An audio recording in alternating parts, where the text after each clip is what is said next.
Assalamualaikum warahmatullahi wabarakatuh. Nama saya Masturina binti Muhammad Isamuddin. So for this video, I will present about the stress analysis of a 3 degree of freedom mechanism. Okay, next is an introduction. So as we know that 3 degree of freedom mechanism are commonly used in robotic and automation system. So this system must safely withstand applied loads during operation. So for the objective of this is we need to identify the components that experience high stress and also to perform stress analysis using a FreeCAD and reflect on the design performance and also discuss a practical and entrepreneurial application. So now is the design description of a 3 degree of freedom mechanism.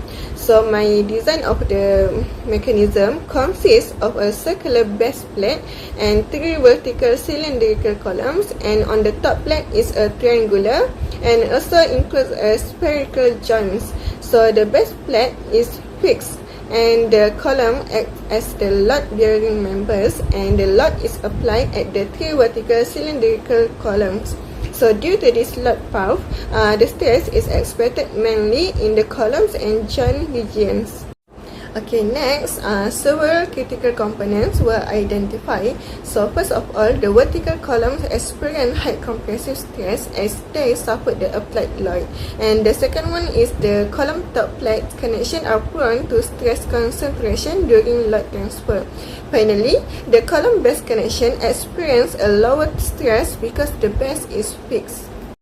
Okay, the stress analysis was conducted using the FreeCAD FEM workbench with the Calculate solver. So the base plate was fixed and a downward force was applied to the 3 vertical cylindrical columns.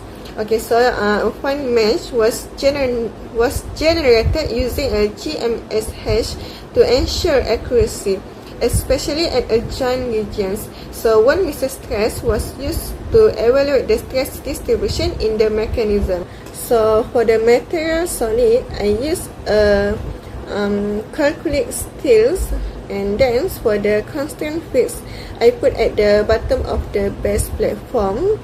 And for the constraint force, I put at the vertical cylindrical as this degree by using a 500 Newton force.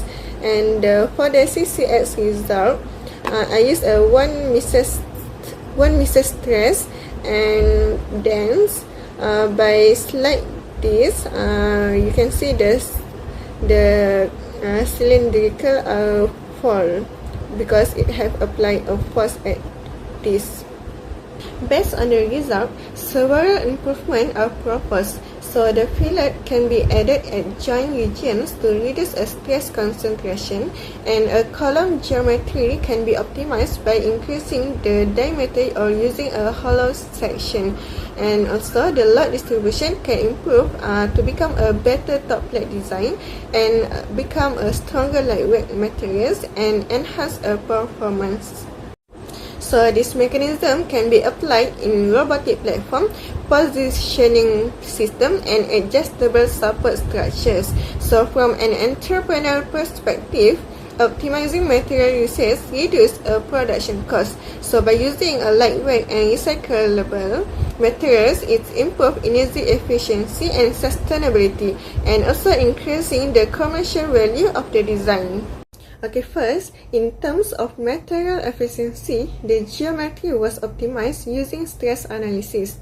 Unnecessary material was reduced and reinforcement was applied only at high stress areas. So this improved the strength to weight ratio and also reduced machine waste. So next is the business model canvas. The value proposition of this design is durable and cost efficient. 3 degree of freedom mechanism. The target customer include universities, training centers, and automation developers. So the key activities involve CAD modeling, FIA analysis, fabrication, and testing. Key resources include stainless steel materials, FreeCAD software, and machine tools. So the cost structure mainly comes from material, machine, and assembly. Revenue can be generated from prototype sales, educational kits, and a customized system. So, in terms of sustainability, reduced material usage, lower waste and energy consumption, stainless steel is recyclable, and the longer product lifespan reduces the frequency of replacement. And for the entrepreneur value, the lower production costs improve market competitiveness.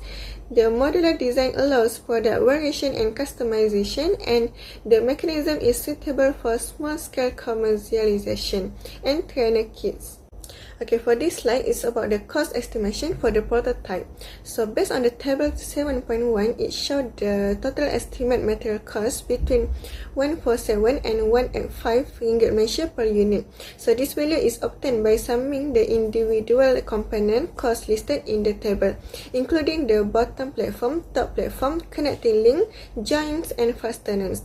So when machining, assembly, and miscellaneous costs are included, the total production cost become approximately 402 to 520 ringgit Malaysia per unit. So by applying stress analysis, material usage can be reduced by about 10 to 12%, which results in estimate cost saving of approximately 40 to 62 per unit. So this shows that the stress analysis not only improves structural safety but also directly contributes to cost reduction and better commercial potential. In conclusion, the stress analysis successfully identified a critical components and evaluated maximum stress using a finite element analysis. So the design improvement were proposed to enhance safety and performance, and the mechanism shows a potential for a practical and commercial application.